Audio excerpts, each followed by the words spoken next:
जो मराठी पत्रकारितेची दशा जर म्हणायला गेलं तर दशा अजिबात झालेली नाही. वैचारिक डिफरन्सेस किंवा वैचारिक मतभेद वेगवेगळ्या वृत्तपत्रांमध्ये किंवा चॅनेल्समध्ये पाहायला मिळतात.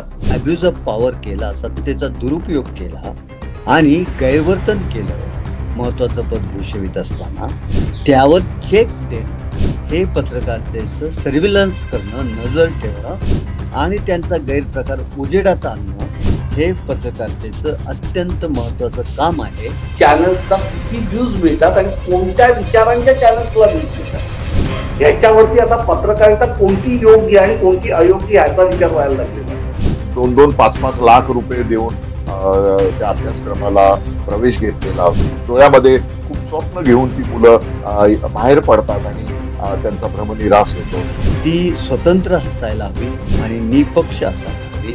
नमस्कार, मी मनोज भोयर. मॅक्स महाराष्ट्रामध्ये आपल्या सर्वांचं स्वागत आहे. 6 जानेवारी 1832 रोजी बाळशास्त्री जांभेकरांनी दर्पण हे वृत्तपत्र सुरू केलं. महाराष्ट्रातलं ते पहिलं ब्रिटिश राजवटीच्या विरोधात लोकजागृती करण्यासाठी सुरू केलेलं वर्तमानपत्र.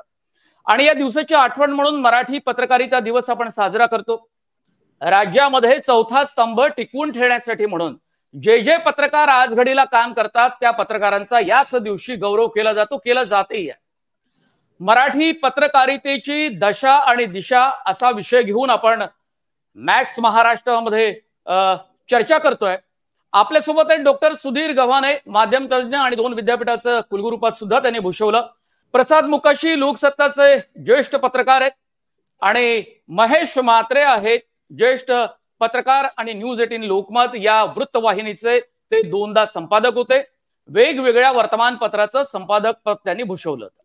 प्रसाद मुकाशी यांच्याकडून मी सुरुवात करतो. या विषयाला धरूनच आपलं मत आपल्याला मांडायचं आहे. आपल्यापासून सुरुवात करतो, बोला. मराठी पत्रकार दिनाच्या आज सगळ्यांना हार्दिक शुभेच्छा.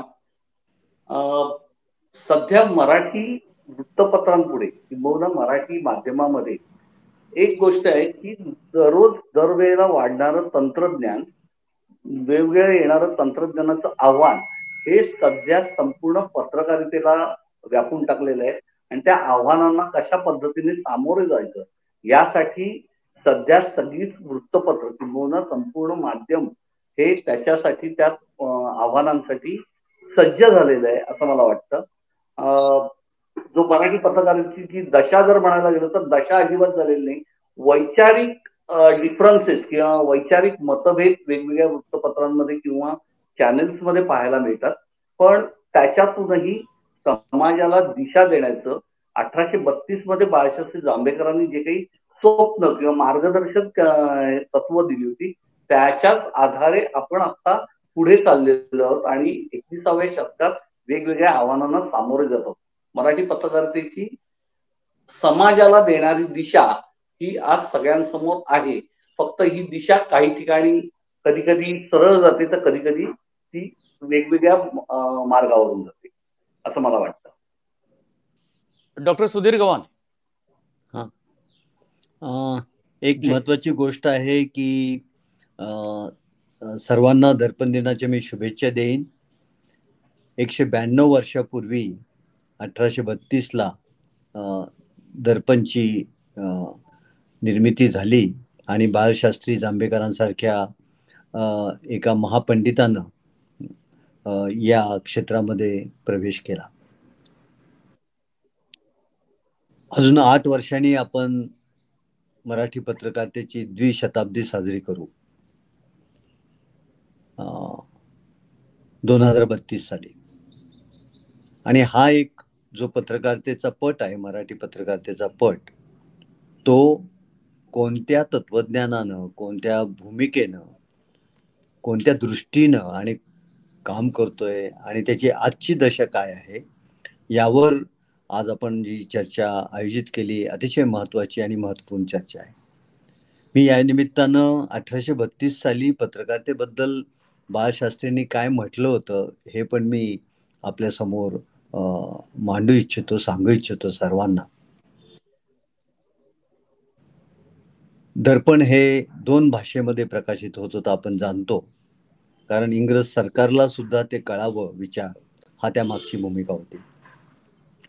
आणि 24 ऑगस्ट 1832 साली बाळशास्त्रींनी असं लिहिलं होतं पत्रकारितेबद्दल. मला असं वाटतं ते मूलभूत तत्वज्ञान पत्रकारितेचं म्हणून आपण लक्षात घ्यायला हरकत नाही. Of the various working and effects of public press there is none perhaps valuable or more extensively beneficial than the check with an independent and impartial publication. पत्रकारितेचं महत्वाचं काम असं आहे, इतकं मौल्यवान काम दुसऱ्या कुठल्याही बाबतीमध्ये कुठल्याही क्षेत्रात होऊ शकत नाही, की ती स्वतंत्र असायला हवी आणि निपक्ष असायला हवी. आणि कोणत्या बाबतीमध्ये? To exercise on abuse of power or misconduct of persons vested with authority. जे सत्ताधीश आहेत, कोणत्याही काळातले, कोणत्याही पक्षाचे, कोणत्याही परिस्थितीतले असोत, त्यांनी जर अब्यूज ऑफ पॉवर केला, सत्तेचा दुरुपयोग केला आणि गैरवर्तन केलं महत्वाचं पद भूषवित असताना, त्यावर चेक देणं हे पत्रकारितेचं सर्व्हिलन्स करणं, नजर ठेवणं आणि त्यांचा गैरप्रकार उजेडात आणणं हे पत्रकारितेचं अत्यंत महत्वाचं काम आहे, असं बाळशास्त्रींनी त्यावेळेला सांगितलेलं होतं. आणि इंग्रजांसारख्या बलाढ्य सत्तेलाही नमवण्यासाठी पत्रकारितेचं हे सामर्थ्य आपण त्यातनं लक्षात घ्यायला हवं. जेव्हा पत्रकारितेला स्वातंत्र्य नव्हतं, पत्रकारितेवर अनेक नियंत्रणं होती, त्यावेळेचे पत्रकार या भाषेमध्ये, या तत्वज्ञानानं, या मूल्यांनी बोलतायत. आणि मला असं वाटतं की आजही 192 वर्षानंतर देशामध्ये आपली लोकशाही व्यवस्था आपण स्वीकारल्यानंतर, आपली घटना अंमलात आल्यानंतर आपल्याला आजही या प्रकारच्या गोष्टी करण्यामध्ये पत्रकारांवर अनंत दडपणं वेगवेगळ्या प्रकारची येताना आपण पाहतो आहोत. आणि सत्य सांगणं हा पत्रकारितेचा धर्म आहे. सत्याचा अपलाप करणं, सत्य लपवणं, सत्य दडपणं यासाठी सुद्धा पत्रकारिता आज वापरली जाते आहे, हे आपण पाहतो आहोत. आणि या काळामध्ये निरपेक्ष भावनेनं सत्याला सत्य म्हणून लोकांसमोर मांडणं हे अतिशय जटिल होत असताना आजच्या पत्रकारांनी त्या बाबतीमध्ये धाडस करायची आज वेळ आलेली आहे. आणि हे धाडस मला असं वाटतं भारताच्या लोकशाहीचं रक्षण करण्यासाठी, पत्रकारितेच्या समृद्धीसाठी आणि पत्रकारिता बलशाली होण्यासाठी आणि पत्रकारितेची जी प्रतिमा आहे स्वतंत्र पत्रकारितेची ती अक्षुण्य ठेवण्यासाठी आपल्याला या तत्वांचा अवलंब करावा लागेल. आणि यासाठीची काही ठाम भूमिका आजच्या पत्रकारांना घ्यावी लागेल. मला अजून एक मुद्दा या ठिकाणी सांगायचा आहे. आपल्या मराठीच समाजातनं पुढे आलेले थोर संपादक महापंडित पंडित पराडकर यांचं नाव हिंदी पत्रकारितेमध्ये पत्रकारितेचे आधारभूत असे ज्ञान महर्षी म्हणून त्यांचा उल्लेख केला जातो, पत्रपंडित म्हणून त्यांचा उल्लेख केला जातो. बरोबर जवळपास 100 वर्षापूर्वी म्हणजे 1925 साली वृंदावन येथं हिंदी पत्रकारांचं संमेलन झालं, संपादकांचं संमेलन झालं होतं. आणि या संमेलनामध्ये अध्यक्षस्थानी पंडित बाबूराव पराडकर होते. आणि ते महान तत्वज्ञ होते. एका मराठी माणसाने हिंदी पत्रसृष्टीत महान योगदान दिलं. आता बघा, तुम्ही वर्तमानपत्रात आधी काम केलं महेश म्हात्रे सर, आणि मग नंतर तुम्ही अत्यंत मेनस्ट्रीम मधल्या वृत्तवाहिनीमध्ये 2दा संपादक पद भूषवलंय. हा आणि अत्यंत जुना काळ सुद्धा बघितला, जो तुम्ही नव्या पिढीसोबत काम करताना त्या पिढीला कदाचित माहिती नसेल याची जाणीव तुम्हाला पदोपदी काम करत असताना होतही होती. आता हा नवा काळ, सोशल मीडियाचा काळ, काय मनामध्ये वाटतं की ही पत्रकारिता खरंच कुठल्या दिशेनं जाण्याची जी अपेक्षा व्यक्त केली जात होती ती जाते आहे का? मराठी पत्रकारितेचं एकूण आताचं जे स्वरूप आपण सगळं बघतोय, या स्वरूपाकडे बघत असताना लक्षात येतं की मी जेव्हा 1991 मध्ये पहिल्यांदा पत्रकारितेत आलो त्यावेळेसचा काळ तेव्हा टपालाने येणाऱ्या बातम्या, फॅक्सने येणाऱ्या बातम्या, टेलिप्रिंटरची खडखड, प्रिंटिंगच्या तंत्रामध्ये होणारे बदल, या सगळ्या गोष्टी बघत मी पुढे आलो. तर मराठी पत्रकारितेचा एकूण व्यापक पट जेव्हा आपण लक्षात घेतो त्यावेळेस लक्षात येतं की बाळशास्त्री जांभेकरांनी जे रोपटं लावलेलं होतं मराठी पत्रकारितेचं, त्याचा वटवृक्ष व्हायला फारसा वेळ लागला नाही. आणि या वटवृक्षाच्या सावलीमध्ये नंतर आपण पाहिलं की भारतातील जी अवघी स्वातंत्र्य चळवळ होती, तो स्वातंत्र्य लढा होता, हा स्वातंत्र्य लढा या वटवृक्षाच्या सावलीमध्ये लढला गेला. लोकमान्य टिळकांच्या केसरी आणि मराठाच्या माध्यमातून जी स्वातंत्र्यासाठीची हाक दिली गेली, ती हाक मराठी वर्तमानपत्रातून, मराठी भाषेतून दिली गेली आणि ती अवघ्या देशाने ऐकली. त्यामुळे मराठी वर्तमानपत्राचं किंवा मराठी पत्रकारितेचं जे महत्व आहे, हे महत्व अफाट आहे. 1832 मध्ये बाळशास्त्री जांभेकरांनी दर्पणची सुरुवात केली. ती सुरुवातच त्यांनी बहुभाषिक तत्वावर केली. स्वतः बाळशास्त्री जांभेकर 14 भाषांचा अभ्यास केलेले प्रकांड पंडित होते. ब्रिटिशांच्या राजवटीमध्ये प्राध्यापकाची भूमिका निभावणारे, हवामान तज्ज्ञाची भूमिका निभावणारे, असे म्हणजे वेगवेगळ्या क्षमता असलेले अत्यंत बुद्धिमान संपादक, गाद्य संपादक होते. आणि त्यांनी सुरुवातच जी केली त्या सुरुवातीमध्ये 2 भाषांमध्ये दर्पण छापलं जात होतं, इंग्रजी आणि मराठी. यातून त्यांना, मला असं वाटतं की जो संदेश द्यायचा होता तो संदेश असाच द्यायचा होता मराठी पत्रकारितेला, मराठी पत्रकारांना, की तुम्हाला बहुभाषिकत्व स्वीकारल्याशिवाय पर्याय नाही. स्वतः बाळशास्त्री 14 भाषांमध्ये तज्ज्ञ होते, ते त्यामध्ये बोलू शकत होते, लिहू शकत होते. आणि त्यामुळे मराठी पत्रकारितेला, पत्रकारितेची सुरुवातच जी आहे ही सुरुवातच एका चांगल्या हातातून, चांगल्या संपादकाच्या माध्यमातून झालेली आपण पाहिली. या नंतरच्या काळामध्ये म्हणजे मराठी पत्रकारितेच्या माध्यमातून भारतीय राजकारणाला जी गती मिळत गेली, भारतीय स्वातंत्र्य चळवळीला जो एक आवाज मिळत गेला, तो आवाज मराठी होता.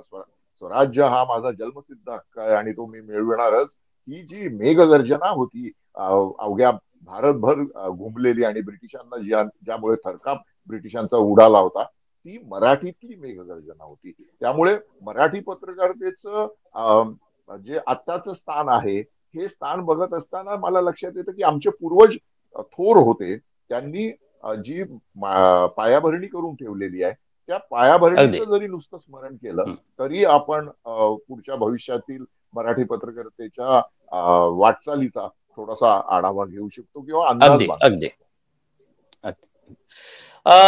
प्रसाद मोकाशी, खूप वेगवेगळे प्रवाह पत्रकारितेत दिसतात. म्हणजे आपण प्रिंट, टेलिव्हिजन आणि सोशल मीडिया तीनही माध्यमांची साधक बाधक आपण चर्चा करतच राहू. पण खूप वेगवेगळे प्रवाह निर्माण झाले. विकासोन्मुख जी पत्रकारिता आहे, ग्रामीण पत्रकारिता आहे, शोध पत्रकारिता आहे, ती अभावानं आपल्याला पाहायला मिळते. जर आपण तशा प्रकारची पत्रकारिता करत असू तर आपल्याला अनेक व्यवधानं येतात, अडचणी निर्माण होतात, अडथळे निर्माण होतात आणि ते कुठल्या पद्धतीचे होतात याची जाणीव आपल्या चौघांनाही पुरेपूर आहे. हे एक मोठं आव्हान पत्रकारितेसमोर तयार झालं असं नाही वाटत. आणि क्रेडिबिलिटी, विश्वासार्हता हा एक महत्वाचा मुद्दा जो कायम चर्चेत असतो. मुद्दा बरोबर आहे. आपल्याला जसं मगाशी महेशजींनी सांगितलं त्याप्रमाणे की मराठी पत्रकारिता सुरुवात करताना बाळशास्त्रींनी जो एक मार्गदर्शक किंवा एक दिशा दाखवली, ज्याचा वापर करत नंतर स्वातंत्र्य चळवळीत योगदान झालं. स्वातंत्र्य चळवळीत नंतर महाराष्ट्रामध्ये जी लोक चळवळ उभी राहिली ती मराठी वृत्तपत्राने उभी केली. आणि हे सगळं असताना त्यावेळेला अन्य कोणती संवाद माध्यमं नव्हती आणि लोकांपर्यंत प्रत्येक विषय, प्रत्येक विचार पोहोचवण्याचं काम हे प्रसार माध्यमांनी किंवा वृत्तपत्राने, त्यावेळेस प्रिंट मीडियात जास्त प्रमाणात होता, त्यांनी केलं. आज तंत्रज्ञान म्हटलं तर तंत्रज्ञान हे दुधारी शस्त्र आहे. जर तुम्ही म्हटलं तर ते चांगल्या पद्धतीने वापरता येतं आणि म्हटलं तर त्याचा दुरुपयोगही होतो. आपण दुरुपयोग जास्त प्रमाणात होताना पाहतो. पण ह्याच्याचमुळे प्रिंट मीडियाची किंवा मुद्रित माध्यमाची विश्वासार्हता आज त्याचमुळे कायम राहिलेली आहे.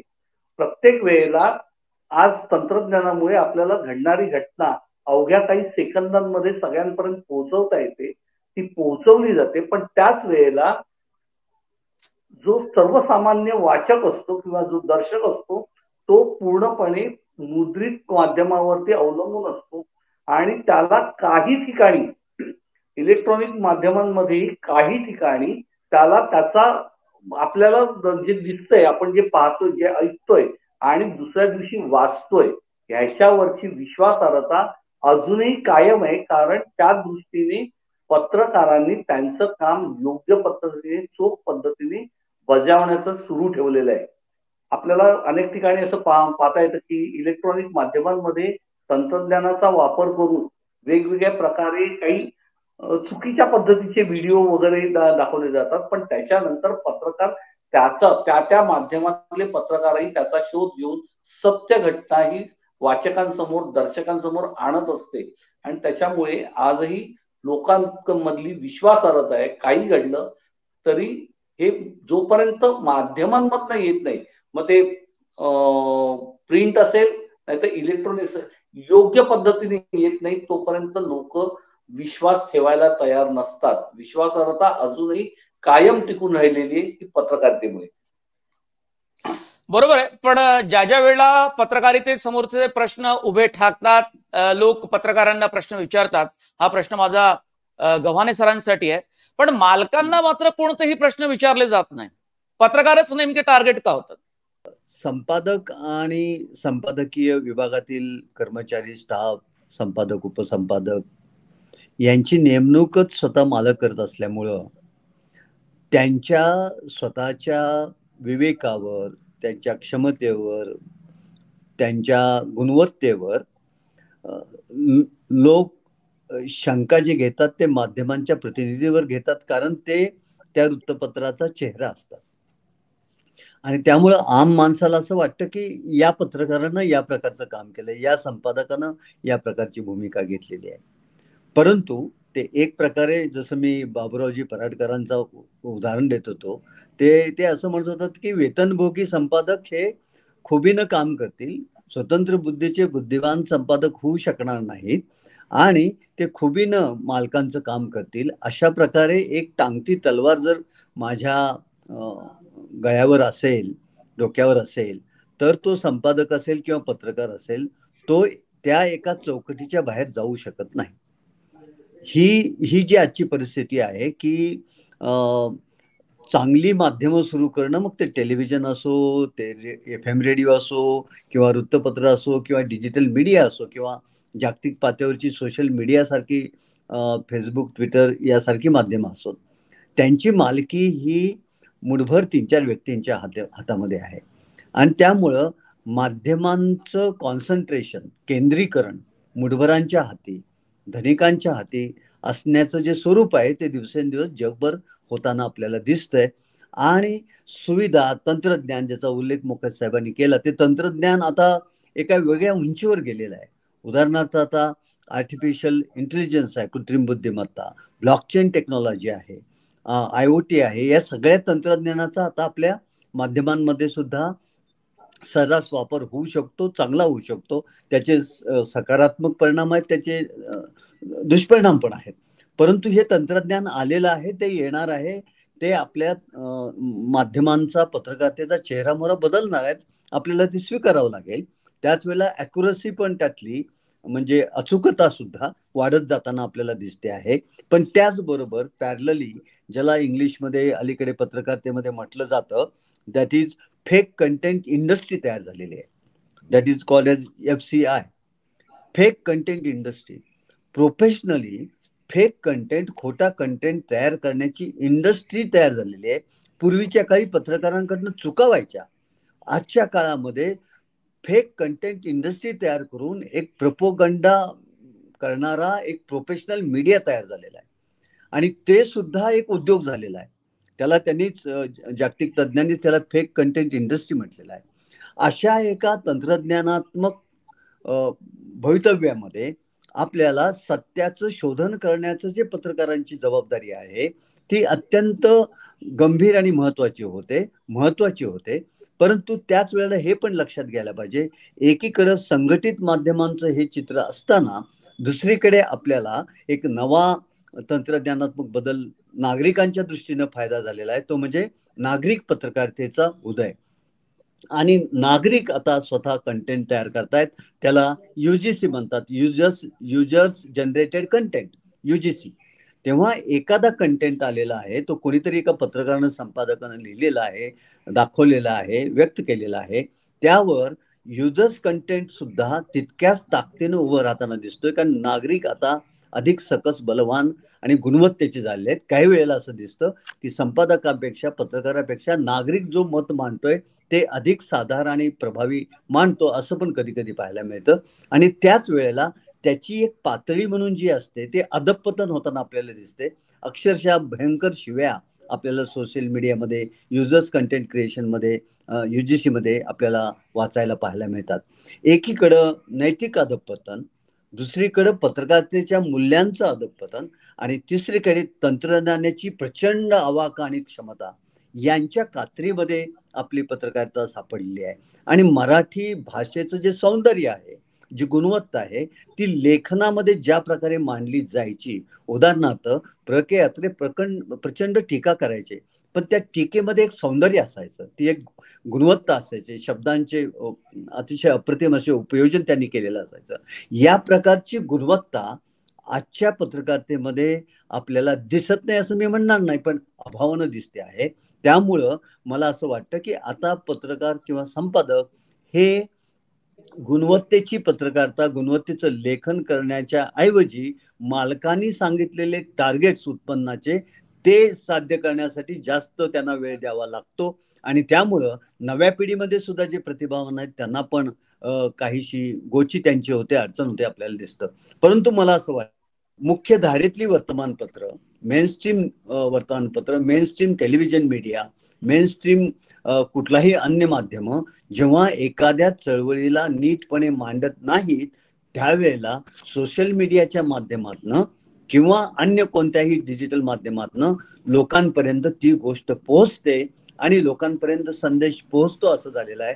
कदाचित मला असं दिसतं आहे या क्षेत्रातला एक विद्यार्थी म्हणून की पुढच्या काळामध्ये सोशल मीडिया हा मेनस्ट्रीम मीडिया होण्याची शक्यता आहे, जर आपल्या मुख्यधारेतल्या माध्यमांनी, प्रसार माध्यमांनी जर आपल्यामध्ये बदल नाही केला आणि ते हिज मास्टर्स व्हॉइस बनायला लागले, HMV बनायला लागले आणि ते मोठ्या प्रमाणात बनायला लागले, जसं जांभेकरांनी सांगितल्याप्रमाणे की ते सत्तेच्या दुरुपयोगाबद्दल प्रखरपणे बोलायला नाही लागले, तर त्यांच्यावरची विश्वसनीयता, जो उल्लेख आता म्हात्रे साहेबांनी आणि मोकाशी साहेबांनी केला, तो प्रश्न अधिकाधिक गंभीर व्हायला लागेल आणि त्यांचं वाचकांच्या, नागरिकांच्या प्रती असणारं मूल्य घसरायला लागेल. जिथं विश्वसनीयता घटते तिथं लोकप्रियता सुद्धा आपोआप घटते आणि त्यांचे इन्फ्लुएन्स, जो प्रभाव असतो, तो सुद्धा कमी व्हायला लागतो. म्हणून मला असं वाटतं की इम्पॅक्टफुल पत्रकारिता, प्रभावशाली पत्रकारिता करण्याची क्षमता आजच्या पत्रकारितेमध्ये नाही का? आहे. तंत्रज्ञान अत्यंत उपयोगी आहे का? अत्यंत उपयोगी आहे. AI चा उपयोग होऊ शकतो, कृत्रिम बुद्धिमत्तेचा होऊ शकतो, कारण तुम्ही अचूक आणि नेमकं लिहू शकता, चुकीचं लिहू शकणार नाही, चांगलं लिहू शकता, ते तपासलंही जाऊ शकतं.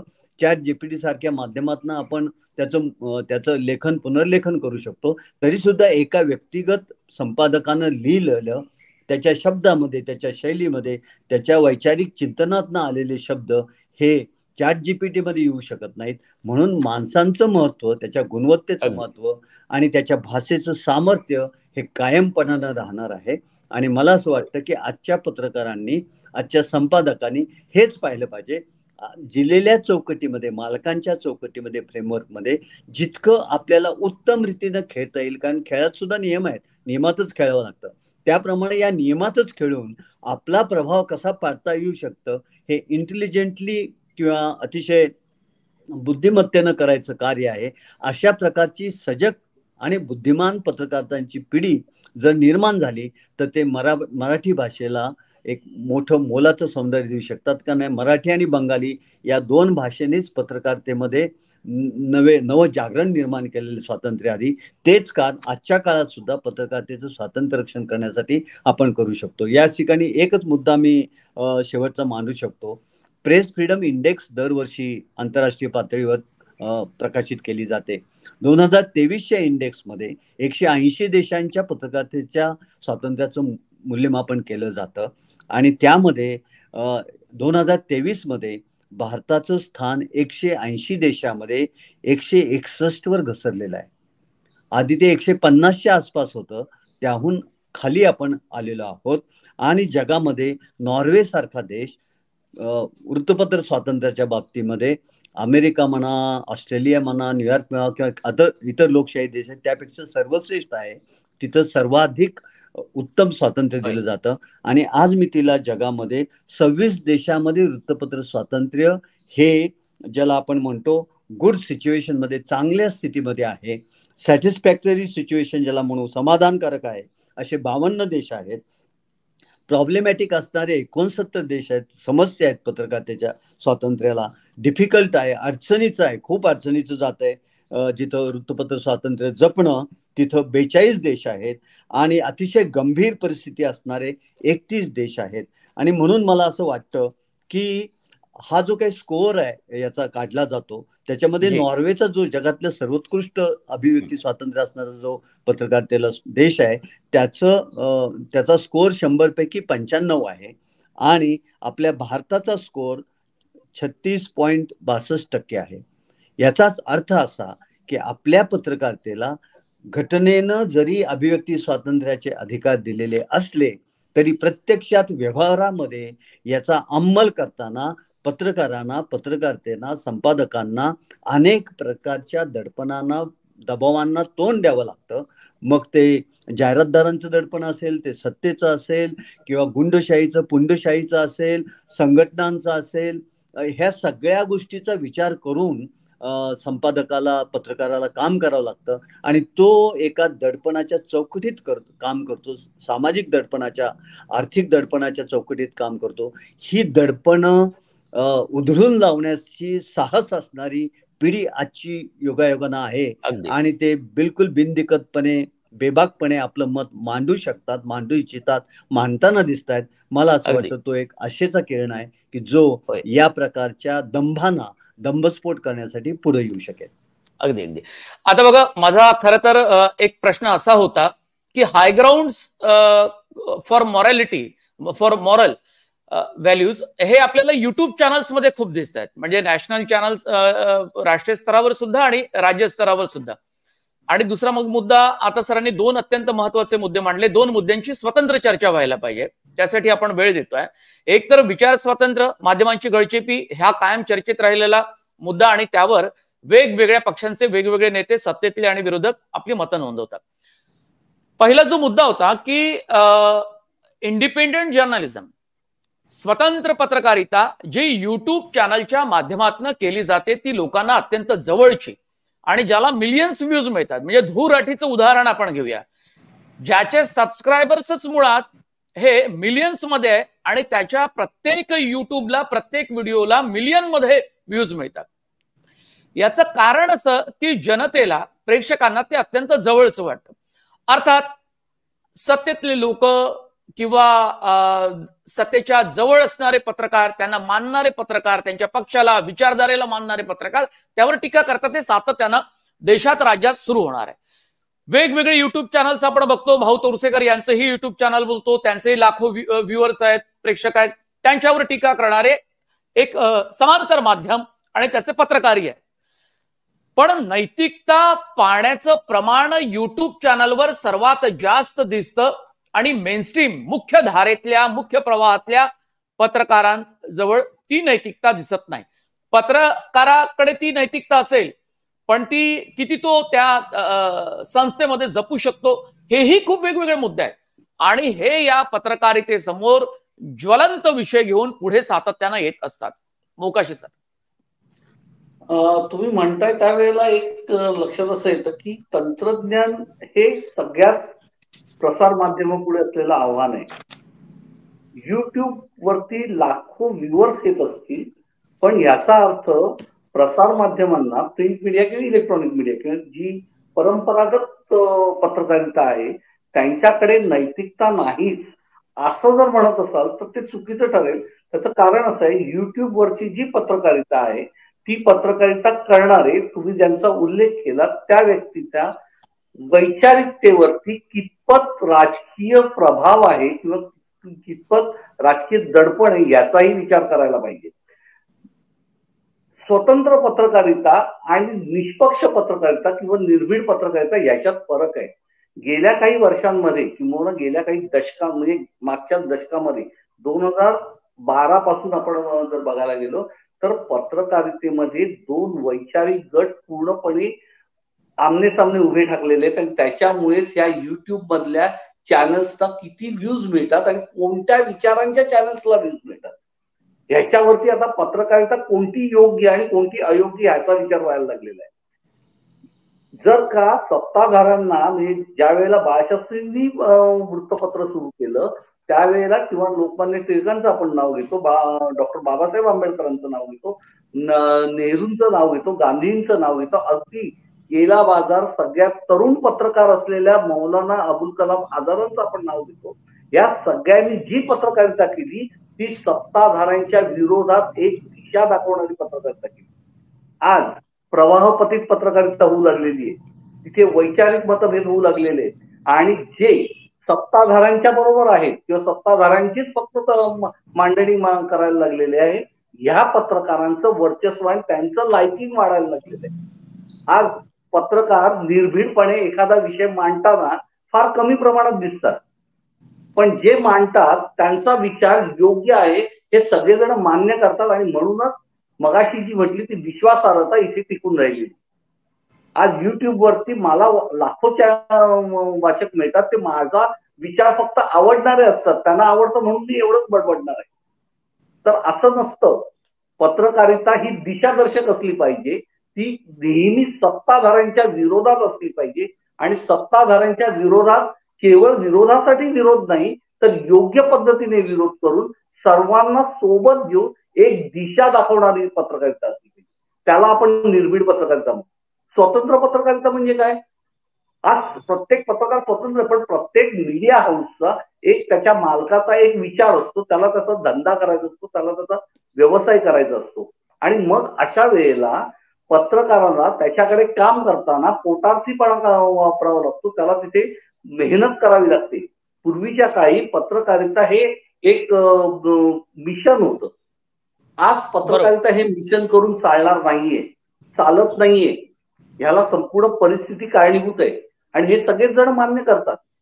पण याचा अर्थ आपण जर म्हटलं की युट्यूबला भरपूर लायकिंग आहे म्हणून युट्यूबच चांगली पत्रकारिता आहे तर असं म्हणणं अत्यंत नाही. माझं म्हणणं कसं आहे, माझा बरोबर आहे, तुमच्या मुद्द्याला मी खूप विरोध करत नाही, पण त्यातला जो मुद्दा स्पष्टपणे मला मांडायचा होता तो असा आहे की ज्या गोष्टी जनतेच्या वतीनं मांडायला पाहिजे त्या गोष्टी युट्यूब चॅनल्स मध्ये मांडल्या जातात म्हणून ते माध्यम, जसं गव्हाणे सर म्हणाले की ते जास्त लोकांना जवळचं वाटतं. शेवटी एखादं वर्तमानपत्र, एखादी वृत्तवाहिनी का जवळची वाटतं जनतेला? कारण त्यांना असं वाटतं की माझ्या प्रश्नाचं, माझ्या जीवनाचं सगळं प्रतिबिंब त्या चॅनलमधनं, वर्तमानपत्रामधनं उमटतं. खूप नसेल पण माझे प्रश्न जिव्हाळ्याने तिथे मांडले जातात. आज घडीला मनोजजी त्याच्यामध्ये एक विषय असा आहे की युट्यूब चॅनल लोकांना का जवळचं वाटतं? कारण ते टेक्नो फ्रेंडली आहे. तुम्हाला मोबाईल मध्ये युट्यूब बघता येतो. आज पेपरही ह्याच्यात, पण धकाधकीच्या धावपळीच्या जीवनात तुम्हाला 2 मिनिटं फक्त ऐकलं तरी चालू शकतो, पण वृत्तपत्र तुम्हाला वाचायला लागतं किंवा इलेक्ट्रॉनिक मीडिया मधली घटना तुम्हाला बघायला थांबावं लागतं. युट्यूबवरती पटापट बोललं जातं. सकाळी पॉडकास्ट मध्ये कानात लावलं की आपण मॉर्निंग वॉक करताना, आपले दैनंदिन व्यवहार करताना आपण ऐकत जातो आणि मग आपल्याला ते युजर फ्रेंडली वाटतं, आपल्या जवळचं वाटतं. ही तंत्रज्ञानाची चांगली बाजू आहे असं मी म्हणेन.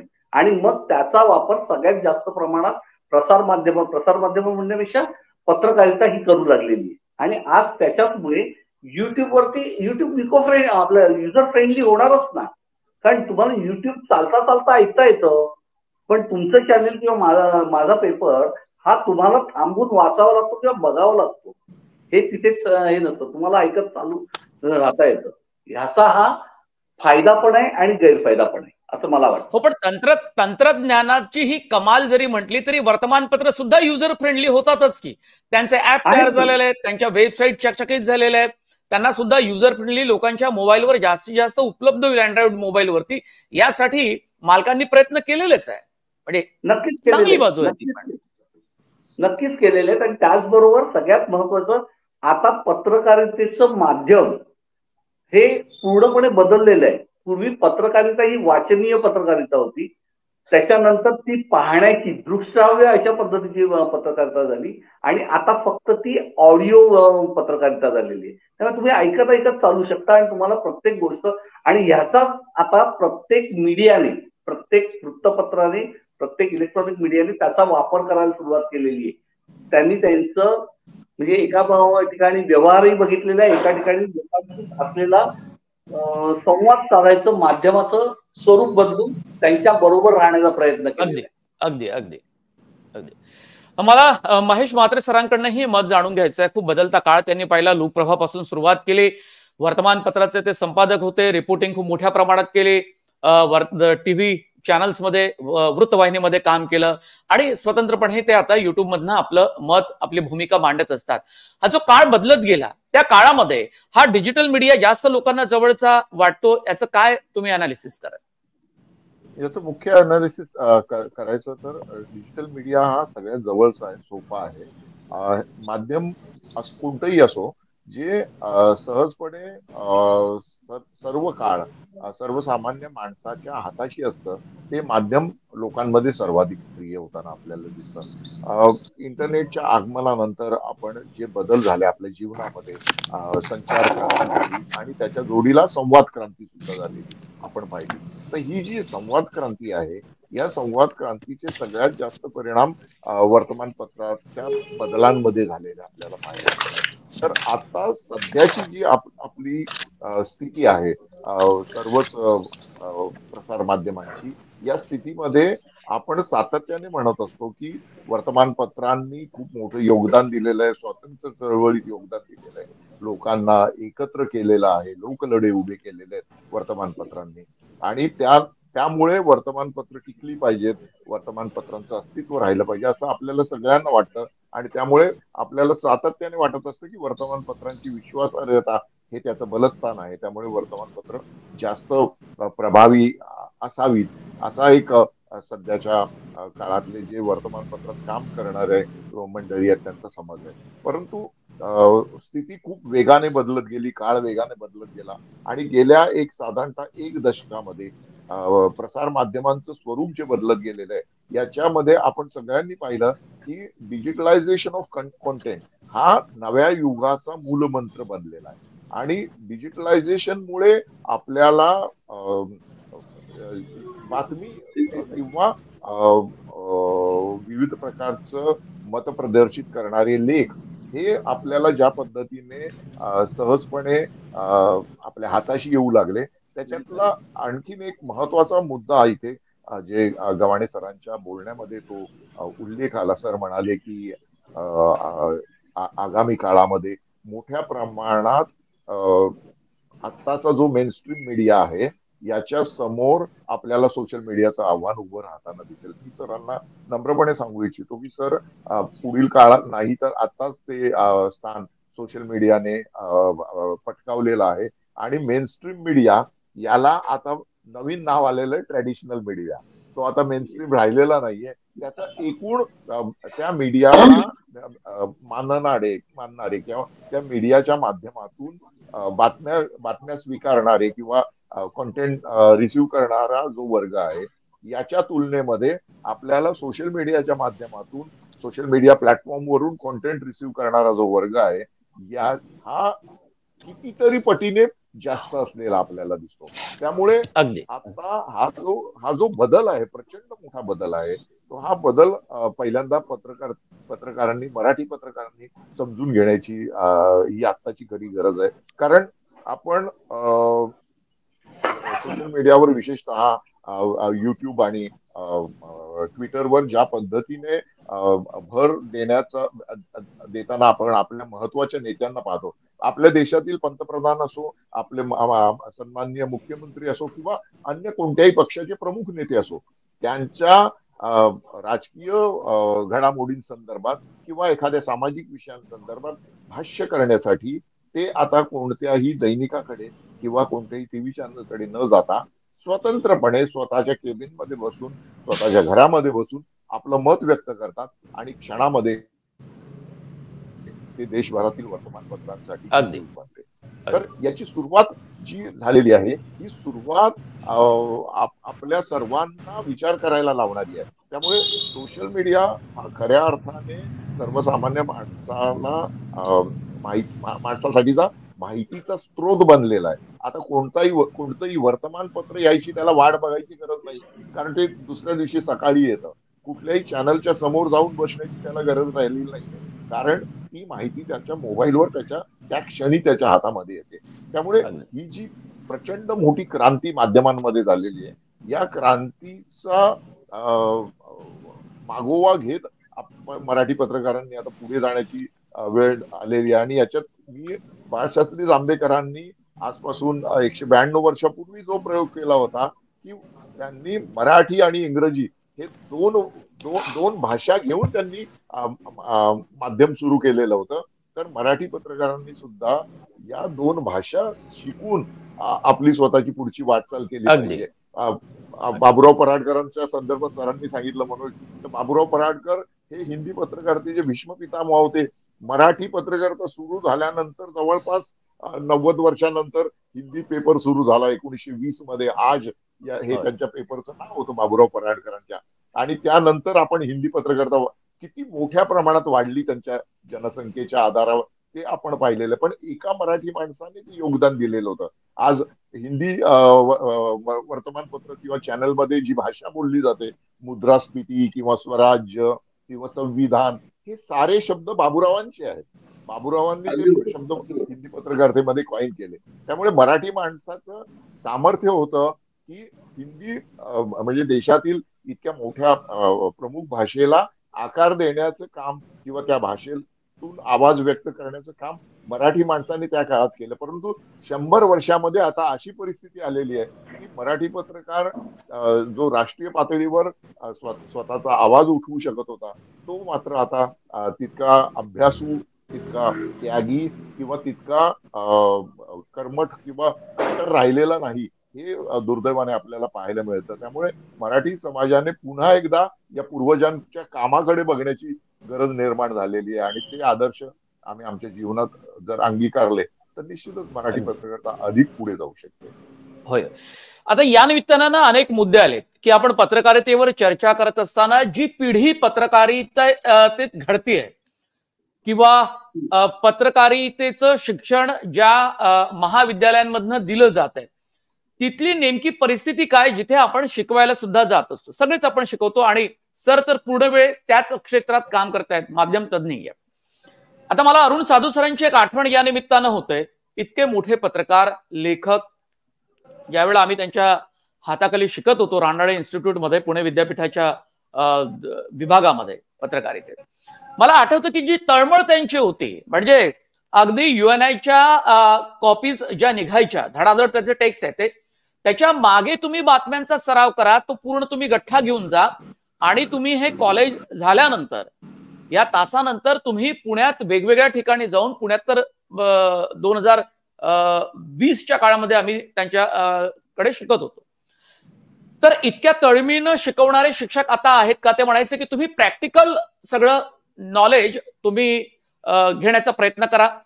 तुम्ही प्रत्यक्ष जा कार्यक्रमाला, त्या कार्यक्रमातनं तुम्हाला माणसं कळतील, महाराष्ट्र कळेल, संस्था, संघटना, आंदोलनं कळतील आणि तुम्हाला संपूर्ण पुरोगामी महाराष्ट्र शिकून घेता येईल. आणि मग त्यातनं खूप मोठे पत्रकार झाले तुम्ही जाणता अशा वेगवेगळ्या चांगल्या इन्स्टिट्यूटमधनं. म्हणजे डॉक्टर बाबासाहेब आंबेडकर विद्यापीठ सुद्धा असेल, पुणे विद्यापीठ असेल, मी नेमक्या काही अशा ठराविकच विद्यापीठांचा विभागाचा उल्लेख करत नाही, पण जिथे मी शिकलो आणि मी जे पाहिलं की प्रॅक्टिकली तुम्हाला शिकवण्याचा जो प्रयत्न होतो आणि त्यातून जो पत्रकारितेचा विद्यार्थी घडतो, तो महाराष्ट्रातल्या वेगवेगळ्या संस्थांमध्ये, वर्तमानपत्रामध्ये, इलेक्ट्रॉनिक मीडियामध्ये त्यांनी खूप चांगलं नाव कमावलेलं आहे. तो अत्यंत गंभीर पत्रकार म्हणून त्यांची ओळख. पण आज घडीला आपण पाहतो की मराठी माध्यमांमध्ये, वर्तमानपत्रामध्ये जी मराठी शिकवली जाते ती मराठी कुठल्या दर्जाची आहे? त्या मराठीमध्ये जे काही बदल झाले ते बदल खरंच स्वागतार्ह आहेत का? किंवा बदल करण्याची खरंच गरज होती तर ते किती चांगले बदल आहेत? असे सगळेच प्रश्न या निमित्तानं निर्माण होत आहेत. मला यावर खरं तर सगळ्यांकडूनच उत्तर हवंय, पण मी सुरुवात करतो डॉक्टर गव्हाणे सरांकडनं.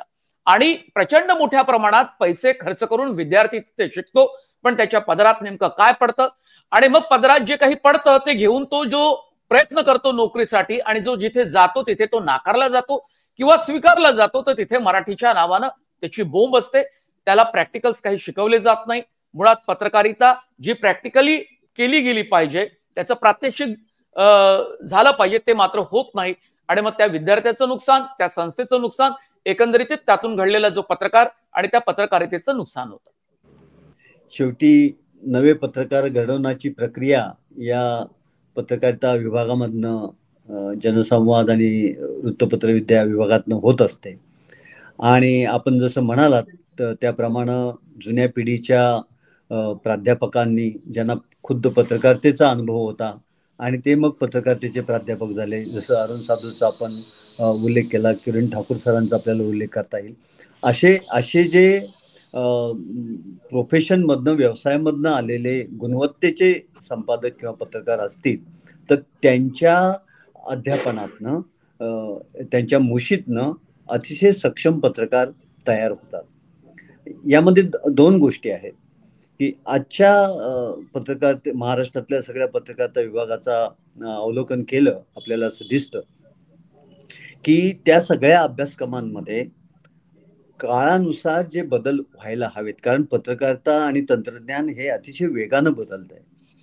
आणि ज्याला आपण युनिकॉर्न कंपनीज म्हणतो किंवा डिस्रप्टिव्ह इनोव्हेशन, बिघाड करणारं तंत्रज्ञान, नाविन्य जे घडतं ते बिघाड करणारं नाविन्य पत्रकारितेत फार मोठ्या प्रमाणामध्ये होतं.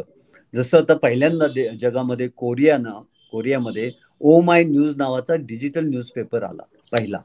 आणि त्यांनी ज्याला आपण नागरिक पत्रकारिता म्हणतो, नागरिकांना कम्युनिटी जर्नलिस्ट म्हणतो, त्या प्रकारचे नागरिक पत्रकार त्यांनी तयार केले. आणि कुठल्याही दैनिकांमध्ये नसतील एवढे, म्हणजे त्यांनी जवळपास 1.5 लाख प्रतिनिधी नेमले आणि त्यांना डिजिटलीच ट्रेनिंग केलं आणि ते नागरिक पत्रकार झाले. आणि आज ते इंग्रजीमध्ये पण ते वृत्तपत्र चालतं. छोट्या देशामधला हा एक प्रयोग जगामध्ये मोठ्या प्रमाणावर गाजलेला आपल्याला दिसतोय. टेलिव्हिजनमध्ये आपल्याला असं दिसतं की अल जजीरानं सुद्धा ज्या प्रकारे, कारण मिडल ईस्टची बाजू मांडणारी माध्यमं नव्हती आणि मुख्य प्रवाहातली जगभरातली माध्यमं, टेलिव्हिजन माध्यमं ही या देशांची बाजू मांडण्यामध्ये असमर्थ होती. त्यामुळे त्या प्रकारे तो एक नवा दृष्टिकोन, वेगळा दृष्टिकोन, समांतर दृष्टिकोन मांडणारी माध्यमांची गरज निर्माण होते आणि आपोआप त्यातनं नवी माध्यमं तयार होतात. आता मला असं दिसतंय की आजच्या पत्रकारिता विभागांमध्ये विद्यापीठातल्या पुरेसे शिक्षक नाही आहेत. जे प्राध्यापक आहेत त्यांची संख्या अल्प आहे, रिक्त जागा भरल्या जात नाही आहेत. आणि त्याचबरोबर सैद्धांतिक पातळीवर थेरॉटिकली अतिशय उत्तम बुद्धिमान संशोधक प्राध्यापक जितके गरजेचे असतात तितकेच व्यावसायिक दृष्ट्या सक्षम प्रोफेसर पण लागतात, ज्याला आता युनिव्हर्सिटी ग्रँट्स कमिशननं, UGCने प्रोफेसर प्रॅक्टिस असा शब्द वापरलेला आहे. उदाहरणार्थ म्हात्रे सरांसारखे किंवा मोकाशी सरांसारखे व्यक्ती या विद्यापीठामध्ये ते PhD आहेत नाही याची काही पाहणी केली जात नाही. ते संपादक म्हणून त्यांनी काम केलं ना, एक नावाजलेलं नाव आहे ना, तर ते प्रोफेसर प्रॅक्टिस होऊ शकतात. अशा प्रकारे 50% सैद्धांतिक मांडणी करणारे, तत्वज्ञान सांगणारे, त्याचं मूलभूत अध्ययन करणारे, सखोल संशोधन करणारे एक प्राध्यापकांचा चमू आणि एक चमू व्यवसायातला चमू आणि दुसरा एक चमू आजच्या काळामध्ये गरज आहे ते तंत्रज्ञान शिकवेल. की जर आजच्या पत्रकारांना AI, कृत्रिम बुद्धिमत्ता काय माहीत नाहीये, ब्लॉकचेन टेक्नॉलॉजी काय माहीत नाहीये, तिचा पत्रकारितेत कसा उपयोग करायचा माहीत नाहीये, तर ते सुद्धा कालबाह्य होतील. आणि म्हणून ह्या 3 पैलूंवर, 3 पिलर्सवर मला असं वाटतं की पत्रकारितेच्या शिक्षणाची गुणवत्ता अवलंबून आहे. एक, सैद्धांतिक दृष्ट्या थेरॉटिकली अतिशय बुद्धिमान प्रोफेसरांची गरज आहे. जसं अलीकडे असं म्हटलं जातं की आजचं युग हे नॉलेज इकॉनॉमी आहे. ज्ञान अर्थव्यवस्था आहे, ज्ञान समाज आहे. आणि त्याच्याच पद्धतीनं आता नॉलेज जर्नलिझमची कन्सेप्ट आलेली आहे, ज्ञान पत्रकारितेची कन्सेप्ट आलेली आहे आणि डेटा जर्नलिझमची कन्सेप्ट आलेली आहे, की जी गोष्ट करायची जी संशोधक जितक्या बारकाईनं तपासून लिहितो प्रत्येक शब्द, ना मूलम लिखते किंचित, त्या प्रकारे ज्ञानाची पत्रकारिता करण्याचा नवा प्रवाह आता जगामध्ये चांगल्या लोकशाही देशामध्ये प्रस्थापित होतो आहे. आणि त्यामुळं हे जर तुम्हाला करायचं असेल तर तेवढे ज्ञानी प्रोफेसर्स आपल्याकडं पाहिजेत, की ज्यांना हा पूर्ण समग्र आवाका त्यांना असायला हवा. कन्व्हर्जन्स जर्नलिझमची सुद्धा त्यांच्याकडे गुणवत्ता हवी.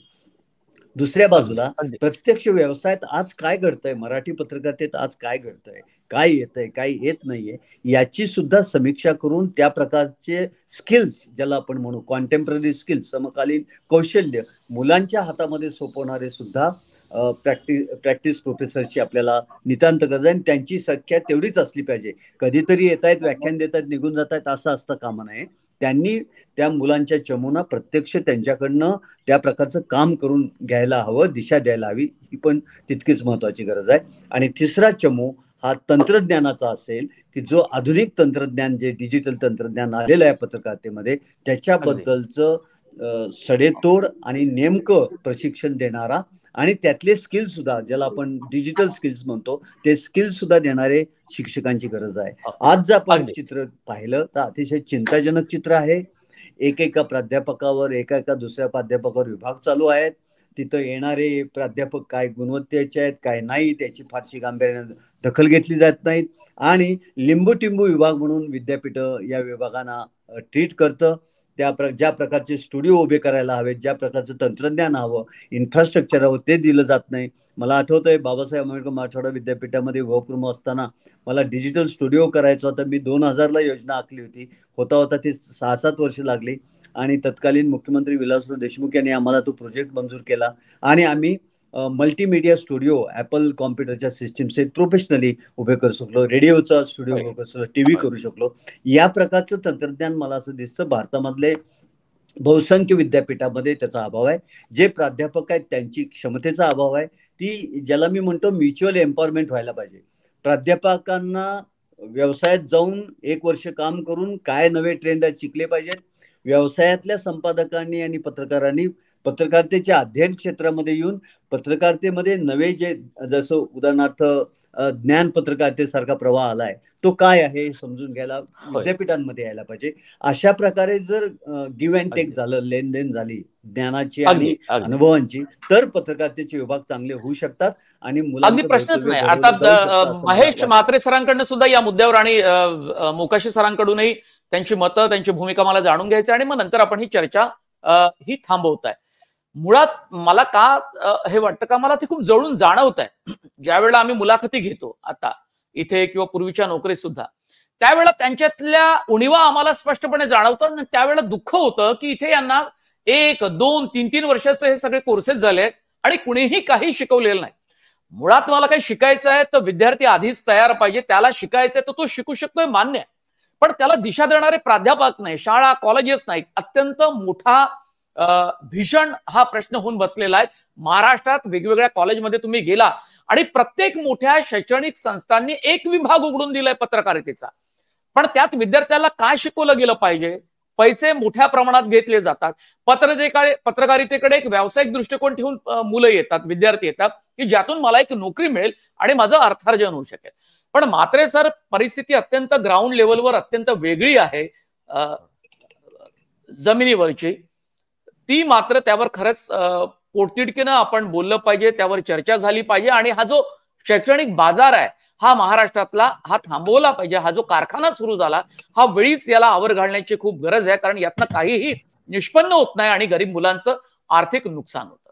म्हात्रे सर, आपण सगळेजण पाहतो की आपल्याकडे MPSC UPSC परीक्षा देणाऱ्या मुलांचे हाल किती वाईट पद्धतीने होतात, की त्यांच्या पालकांना मोठी आशा असते, स्वतः मुलांना आशा असते की आपण ही परीक्षा दिल्यानंतर आपल्याला जीवनाचा एक यशस्वी मार्ग सापडेल आणि आपलं जगणं बदलेल. तशीच परिस्थिती माध्यमांमध्ये येणाऱ्या मुलांची मला झालेली पाहायला मिळते. बऱ्याचदा त्यांनी 2-2, 5-5 लाख रुपये देऊन त्या अभ्यासक्रमाला प्रवेश घेतलेला असतो, त्यावर त्यांच्या आयुष्यातले महत्वाचे 2-2, 4-4 वर्ष खर्च केलेली असतात. आणि जेव्हा ते ती डिग्री घेऊन बाहेर येतात एखाद्या वर्तमानपत्राकडे किंवा चॅनलमध्ये येऊन इंटर्नशिप करायला जातात, त्यावेळेस त्यांच्या लक्षात येतं की आपण हे जे पैसे देऊन जे काही सो कॉल्ड ज्ञान मिळवलेलं आहे ते इथे काहीच उपयोगाचं नाही, ते काहीच कामाचं नाही. मी गावाणे सर, मी नेहमी एक उदाहरण देत असतो की एखाद्या माणसाला पोहायला शिकायचं आहे आणि त्याला थेरॉटिकली फक्त शिकवलं पोहायला, त्याला स्विमिंग पूल दाखवलेला नाहीये, त्याला वर्गामध्ये घेऊन दररोज बसवलेलं आहे, हात असे मारायचे, पाय तसे मारायचे, आणि त्यानंतर त्याला सोडून दिलेलं आहे की आई तुला डिग्री मिळालेली आहे, तू याच्यामध्ये उत्तम पद्धतीने पास झालेला आहे. आणि प्रत्यक्षात मग तलावाच्या जवळ गेल्यानंतर तो बुडल्याशिवाय राहत नाही. अगदी तशी परिस्थिती वर्तमानपत्रात येऊ इच्छिणाऱ्या, चॅनलमध्ये येऊ इच्छिणाऱ्या मुलांची, मुलींची होताना दिसते. आणि वाईट वाटतं, डोळ्यामध्ये खूप स्वप्न घेऊन ती मुलं बाहेर पडतात आणि त्यांचा भ्रमनिरास होतो. ही परिस्थिती आपल्याकडे मनोज का झाली याचं मुख्य कारण तुम्हाला सांगतो की आम्ही सुरुवातीपासून या सगळ्या प्रकाराकडे दुर्लक्ष केलं. आजपासून एक साधारणतः 14-15 वर्षापूर्वी मी आणि माझ्या पत्नीने एक शोध मोहीम घेतलेली होती आणि आम्ही मुंबईतल्या सर्व मीडिया इन्स्टिट्यूट्सना भेटी दिल्या, जिथे जिथे पत्रकारितेची डिग्री किंवा डिप्लोमा दिला जातो तिथे आम्ही गेलो. तिथे कोण शिकवतं, किती वेळ शिकवतात याचा अभ्यास करण्याचा प्रयत्न केला आणि त्यावर एक सविस्तर रिपोर्ट सुद्धा प्रसिद्ध केलेला होता. तुम्हाला आश्चर्य वाटेल, 80 ते 90% लोक असे होते की ज्यांचा पत्रकारितेचा काहीही, म्हणजे कधी जन्मात पण संबंध आला नव्हता, म्हणजे पेपर टाकण्याशी पण संबंध आलेला नव्हता, असे लोक तिथे पत्रकारिता शिकवत होते. म्हणजे टर्नर, फिटर, प्लंबर. म्हणजे एक मला प्लंबर भेटला आणि त्याने मला सांगितलं की साहब मेरा वो काम वो पूरा मैं वही करता हूँ, मी कॉन्ट्रॅक्टर आहे म्हणाला, आणि इथे पत्रकारितेत मला इंटरेस्ट आहे म्हणून मी शिकवायला येतो. तर मला इथे सांगायचं एकच आहे की सुरुवातीपासून या सगळ्या प्रकाराकडे शासकीय पातळीवरून दुर्लक्ष करण्यात आलं. आणि सरांनी खूप चांगल्या पद्धतीने आता सांगितलं की जिथे ज्ञानाची आणि प्रत्यक्ष कामाची सांगड घालण्याची गरज आहे ती आपल्याकडे सांगड घातली जाते. आपल्याकडे एक्सपर्टीजकडे ज्या आदराने बघायला पाहिजे ते तसं बघितलं जात नाही, आणि विद्वत्तेकडे ज्या आदराने बघायला पाहिजे, म्हणजे ज्यांच्याकडे एक्सपर्टीज आहे ते विद्वत्तेकडे आदराने बघत नाही, ज्यांच्याकडे विद्वत्ता आहे ते इकडे, ज्यांच्याकडे स्किल्स आहेत त्यांच्याकडे आदराने बघायला तयार.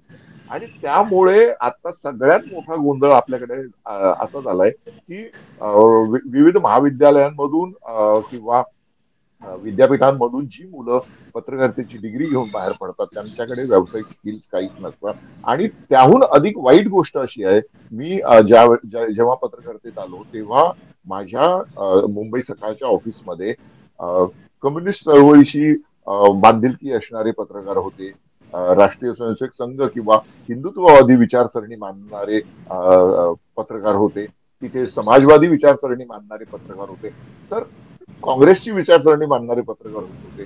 थोडक्यात सांगायचं तर विविध विचारसरणी मानणाऱ्या वेगवेगळ्या सर्व युवा संघटनांमधून किंवा विद्यार्थी संघटनांमधून ही लोक पत्रकारितेकडे आलेली होती. त्यामुळे त्यांच्या कामाला एक सामाजिक संवेदना जोडलेल्या होत्या त्यांच्या कामाशी, त्यांच्या दैनंदिन व्यवहाराशी. आणि त्यामुळे त्यांचे जे संदर्भ असायचे हे संदर्भ आम्हा नवीन लोकांना सतत उपयुक्त ठरायचे. की ज्यांचा हिंदुत्ववादी विचारधारेशी ज्यांची निष्ठा असेल त्यांच्याशी बोलत असताना आम्हाला त्या विषयाशी संबंधित अधिक माहिती मिळायची, किंवा तीच गोष्ट मी कम्युनिस्ट किंवा अन्य विचारसरणीच्या संपादकांशी किंवा ज्येष्ठ पत्रकारांशी बोलताना जाणवायची. तर सांगण्याचा हेतू असा की आता ही जी मुलं विद्यालयांमधून बाहेर पडतात किंवा विद्यापीठांतून बाहेर पडतात त्यांचा या सगळ्या गोष्टींशी काहीच संबंध नसतो. ते करिअर म्हणून पत्रकारितेकडे बघतात. मला माझा आक्षेप नाहीये करिअर म्हणून बघण्याकडे, परंतु पत्रकारितेची जी एक मूळ प्रकृती आहे ही प्रकृती सामाजिक जाणीवेच्या बरोबर जाणारी आहे. त्यामुळे या मुलांना सातत्याने जर तसे प्रयोग यांच्या बरोबर केले गेले तर निश्चितच महाराष्ट्रामध्ये एक चांगला प्रवाह निर्माण होऊ शकेल. आणि आता काळ बदललेला आहे, आता कोणाला कुठल्या नोकरीची गरज नाही, तर ह्या नवीन माध्यमांचं जे आव्हान आहे हे या तरुणाईच्या हातामध्ये जर मनोज आपण देऊ शकलो तर महाराष्ट्रातील सर्वच प्रश्नांच्या मांडणीसाठी हा सगळा जो तरुण वर्ग आहे तो उच्च शिक्षित आहे, तो विचारी आहे, त्यांच्याकडे सामर्थ्य आहे, वैश्विक जाणीवा त्यांच्या प्रगल्भ झालेल्या आहे, तर त्यांच्यासाठी हे उत्तम व्यासपीठ तयार करून देता येईल. त्यामुळे मी त्याच्याकडे खूप आशेने बघतोय. आणि सरांनी जसं सांगितलं तसं ज्ञान आणि स्किल्स किंवा ज्ञान आणि एक्सपर्टीज याचं जर एकत्रीकरण जर चांगल्या पद्धतीने महाराष्ट्र देशी करता आलं तर एक चांगला पॅटर्न आपण या निमित्तानं एक या मराठी पत्रकारितेचीच म्हणजे शिक्षणाची पत्रकारितेच्या महाविद्यालयाची एक काळी बाजू आपल्याला प्रकर्षानं आणि प्रखरपणे मांडता आली. हा या एक चर्चेचा खूप मोठा फायदा झाला असं मला वाटतं. मोकाशी सरांकडे जातो की खूप साऱ्या इंटर्न्सला शिकवण्याचं काम मी गेल्या अनेक चॅनल्स मधनं केलेलं आहे आणि करतोय आणि शिकवतो सुद्धा. म्हणून मला लक्षात आलं की या बाबींकडे खूप गांभीर्यानं पाहण्याची गरज आहे, कारण यात विद्यार्थ्यांचं, त्यांच्या गरीब पालकांचं, पोटाला चिमटा घेऊन मुलांना शिकवणाऱ्या पालकांचं खूप आर्थिक नुकसान होतं आणि पदरात काही पडत नाही. आणि खूप दूर दूरून मुलं मुंबईत, पुण्यात शिकायला येतात. त्या काळात यायचे तर त्यांना फायदाही व्हायचा. पण आज घडीला आपल्याला आपण सातत्यानं पाहतो की या मुलांना, म्हणजे ज्या मुलांना नोकरी दिली जाते, ज्यांना आम्ही शिकवतो, स्वीकारतो, त्यांना तंत्रज्ञान खूप लवकर अवगत होतं, पण मग त्यांची भाषेची बोंब होते. मग हे वेगवेगळे जे मुद्दे आपल्या चौघांच्या चर्चेतनं निघाले, यातनं मराठी पत्रकारिता खरंच विकसित होईल का, तिचं भविष्य नेमकं कसं असेल, आणि मग ही मुलं घडत गेली आणि त्यांच्या हातून जी काही पत्रकारिता आपण पाहतो, लिखाणातनं, बोलण्यातनं, त्यातनं वेगवेगळे मुद्दे हे निर्माण होतात आणि त्यावर पुन्हा आरोप प्रत्यारोप आणि चर्चा होत असते. त्यामुळे आताच्या घडीला आजपासून जर काही सुधारणेला सुरुवात झाली, एक चळवळ म्हणून पत्रकारितेची जर करता आली, तर त्याचे फायदे नेमके किती चांगले होऊ शकेल असं आपल्याला वाटतं. म्हणजे छोटासा मागच्या महेशजी आणि डॉक्टर गव्हाणेंचं जे मगाशी शिक्षणाबाबतीतला जो उल्लेख होता त्याचा संदर्भ तुमच्या आताच्या प्रश्नाशी आहे. मुद्दा असा आहे की पत्रकारितेचं प्रशिक्षण हे प्रॅक्टिकली द्यायला पाहिजे. मी काही वर्षांपूर्वी एका कॉलेजमध्ये लेक्चर म्हणून मला बोलवलं होतं. पत्रकारितेच्या BMMचा अभ्यासक्रम होता. आता हा अभ्यासक्रम जो डिझाईन केलाय त्याच्यावरती एक स्वतंत्र चर्चासत्र होऊ शकतं. बरोबर आहे. त्याच्यातला एक मुद्दा असा आहे की मी त्या वर्गावरती गेल्यानंतर त्या मुलांना असं म्हटलं की आपण एक थोडासा एक अभ्यास करूया आणि त्यांना प्रॅक्टिकल म्हणून काही असाइनमेंट दिल्या. मला दुसऱ्या दिवशी तो कोर्स चालवणाऱ्या प्राध्यापकांनी यांनी बोलवलं इंचार्जनी आणि त्यांनी सांगितलं की तुम्ही असं मुलांना बाहेर नका पाठवू, ते पत्रकारितेत गेल्यानंतर ते काय बाहेर जायचं ते करतील, आत्ता नका पाठवू. हा जर का दृष्टिकोन पत्रकारिता शिकवणाऱ्यांचा असेल तर पत्रकार कसे घडतील हा एक प्रश्न आहे. दुसरा मुद्दा, कोणत्याही कॉलेजमध्ये किंवा कोणत्याही पत्रकारितेचा अभ्यासक्रम शिकवणाऱ्या संस्थांमध्ये विद्यार्थ्यांच्या भाषेवरती जराही हे दिलं जात नाही, लक्ष दिलं जात नाही. तुम्ही ज्या भाषेत कराल त्या भाषेत करा.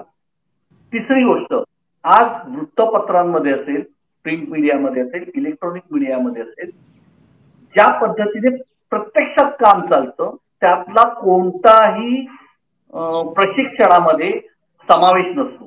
आज प्रिंट मीडियामध्ये उपसंपादकाला स्वतःला पानं लावावी लागतात, पेज डिझाईन करावं लागतं, त्याची टेक्नॉलॉजी शिकावी लागते, वेगवेगळ्या प्रकारच्या याच्या पद्धतीने पानांवरती मजकूर कसा घ्यायचा, काय करायचं याचं प्रशिक्षण आहे, याचा कुठेही कोणत्याही अभ्यासक्रमामध्ये समावेश नाही. ह्याचा परिणाम असा होतो की ज्या वेळेला पदवी पत्रकारितेची जो विद्यार्थी बाहेर पडतो, इंटरव्ह्यू मध्ये तो थिअरिटिकली चांगल्या पद्धतीने उत्तर देईल, तुम्ही त्याला निवडाल, तुम्ही त्याला घ्याल, पण प्रत्यक्षात कामावर बसतो त्यावेळेस त्याला काही माहिती नसतं. चौथी गोष्ट, ज्या वेळेला प्रशिक्षणाचा कालावधी असतो त्याच्यात जे प्रशिक्षण दिलं जातं त्यामध्ये मुलांना, म्हणजे एक काही वर्षांपूर्वी एका चांगल्या नेत्याने, समाजकारणातल्या नेत्याने असं म्हटलं होतं की पत्रकारितेचं जर हे बघायला गेलं तर पहिल्यांदा त्याला वाचन, लेखन, मनन, चिंतन, निरीक्षण हे करण्याची गरज आहे तर तो चांगला पत्रकार होईल. पण आज ह्या कोणत्याही मुद्द्यांना हात लागत नाही तर मुलांना फक्त रॅट रेस मध्ये येऊन पटकन पत्रकारिता करायची असते आणि त्यासाठी त्यांना जसं बघायची माहिती म्हटलं की करिअर म्हणून ते बघतात आणि करिअर मध्ये फक्त आणि फक्त आपल्याला पुढे जायचंय. आपल्याला कितपत माहिती आहे हे माहिती नाही. संयुक्त महाराष्ट्राची चळवळ ही वृत्तपत्राने चालवलेली चळवळ होती. हे किती जणांना आज माहिती आहे हे सांगता येत नाही. आज फक्त बूम धरून समोर उभं राहणं हे मुलांना आवडतं किंवा मला रिपोर्टिंग करायला जायचंय पण मला डेस्कवर बसून ट्रान्सलेशन बातम्यांचा अनुवाद करणं, बातम्या कशा पद्धतीने वाचनीय बनवता येतील याकडे लक्ष देणं, यासाठी मेहनत देणं हे होताना दिसत नाही. कारण याचं प्रशिक्षण हे कोणत्याही अभ्यासक्रमामध्ये अंतर्भूत नाही. हा एक मुद्दा आहे, याच्यावरती आपल्याला भरपूर वेगळ्या पद्धतीने विषय मांडता. पण मनोजजी, तुम्ही जो मुद्दा मांडला की आज ही पत्रकारितेत नवीन आलेली पिढी आहे, याच्यामुळे पत्रकारितेची दशा होईल की त्याला काही दिशा दाखवली जाईल. तर माझं असं म्हणणं आहे की ह्या पत्रकारांकडून नक्कीच आपल्याला जे तरुण पत्रकार आलेले त्यांच्याकडून त्यांच्यावरतीच थोडंसं काम करून किंवा त्यांना जरा दिशा देऊन मार्गदर्शन करून त्यांच्याकडून मराठी पत्रकारिता एकूण पत्रकारितेची दशा बदलता येईल आणि त्याला एक चांगल्या पद्धतीची दिशा देता येईल, जेणेकरून या समाजामध्ये, आत्ताच्या आपल्या समाजामध्ये जो समाज सुशिक्षित आहे, ज्याला पत्रकारिता म्हणजे काय हे माहिती आहे किंवा ज्याला संवादाचं माध्यम म्हणजे पत्रकारिता आहे, म्हणजे कोणत्याही पद्धतीची असेल तर ती हे आपल्याला जर मार्गदर्शक व्हायचं असेल तर ह्याच मुलांवरती, नवीन आलेल्या पिढीवरती चांगल्या पद्धतीने त्यांच्याकडून संस्कारात्मक कार्य करून घेणं शक्य आहे आणि त्यातूनच आपल्याला पत्रकारितेला चांगली दिशा दाखवते. अगदी अर्थात हा मुद्दा मला मान्य आहे. म्हणजे केवळ त्या मुलांना दोष देणं, यंत्रणेला, व्यवस्थेला दोष देणं इथपर्यंत थांबून जाऊन केवळ नैराश्यानं हा विचार आपण करावा या मताचा मी अजिबात नाही. मुलं आपल्या पदरात पडली, त्यांना शिकवणं आपलं काम आहे. योग्य त्या ठिकाणी त्यांचे कान टोचणं ही आपलं काम आहे. कारण संस्थेमध्ये काम करत असताना मुलं शिकली पाहिजे. ज्यांनी त्यांचं नुकसान केलं तो एक वेगळा विषय. ते आता आपल्याकडे आले, आपल्याला त्यांना शिकवता आलं, चांगलं मराठी शिकवता आलं, वेगवेगळे त्यांच्याशी लोकांचा परिचय करून देता आला आणि त्यांना या महानगरासारख्या ठिकाणी त्यांचा आत्मविश्वास जुळावा, वाढावा आणि ते या सगळ्या पत्रकारितेच्या विश्वात ते आत्मविश्वासानं वावरावे, मोठे व्हावे, ही कळकळ तर आपली आहे आणि या कळकळीतूनच आपण सर्वांनी काम केलं. महेश सर, तुम्ही असाल, गव्हाणे सर तर उत्तम आदर्श उदाहरण आहे. मीही आपल्या परीनं काम करत असतो. मराठी पत्रकारिता दिवसाच्या निमित्तानं या पत्रकारितेतल्या अत्यंत ज्वलंत अशा विषयावर आपल्याला चर्चा करता आली. या चर्चेतनं काही खूप चांगले मुद्दे हे पुढे आले. याचं एक डॉक्युमेंटेशन आम्ही मॅक्स महाराष्ट्राच्या वार्षिकांकामध्ये जरूर करण्याचा प्रयत्न करू.